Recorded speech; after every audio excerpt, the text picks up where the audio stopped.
first thing that you're focusing on is adventure mode. You're using all of your energy every day for just leveling up your Axies to level 25 or at least 20 and above, following the line, as all of these little dots have different ruins, Lunacia ruins, all the way down to here. There, you click the map here, there's more coming, undiscovered. The simple premise is just to make it through all of these levels, leveling up your Axies for adventure mode.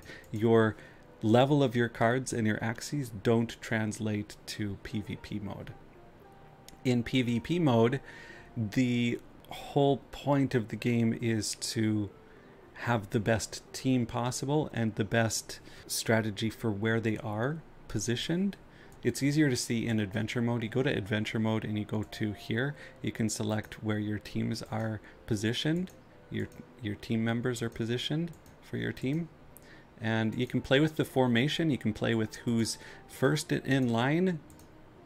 You can play with all of these kind of things just to see what works best. And for the most part, you want to have your high damage. This really shows it very well, very easily. You want your tank in front. The tanks are these three class here. Plants, reptiles, and dusk are your go-to front runners because they have a lot of health. If they are pure, they have a lot of health.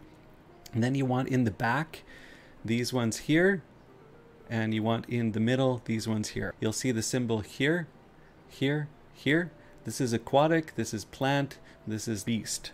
On the other one here, fish is good against these two. These two are good against plant, reptile, and dusk. And plant, reptile, dusk are good.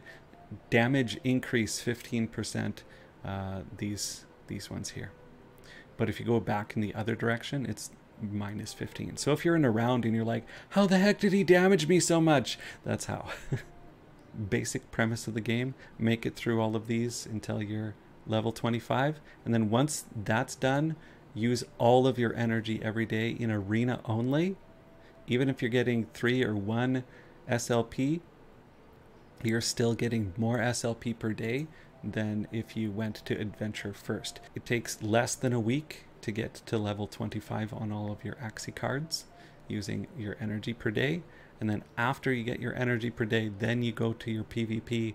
And I highly recommend, even if you're nervous, get your arena wins. Even if you're lower down on the arena list and you lose, at some point it evens out and you find a comfortable zone where it's about 50-50. You can still get your wins at the lower levels of PvP. That's the basics.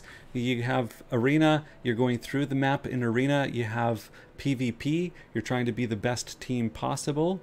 And to do so, 1, you have to purchase the right Axies, and 2, you have to get into breeding.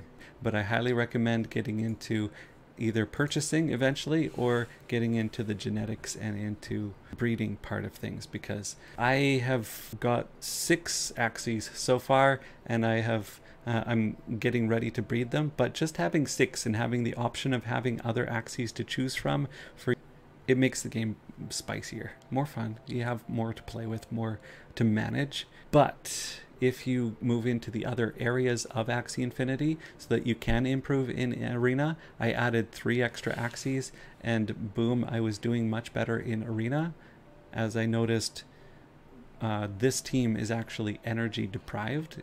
They don't get as much energy as some of the other teams get. So I really love this team and the genetics of this team, but they aren't a fully well-rounded, well-fit team together as they are, even though they're my original Axies. If you got any questions, post them below.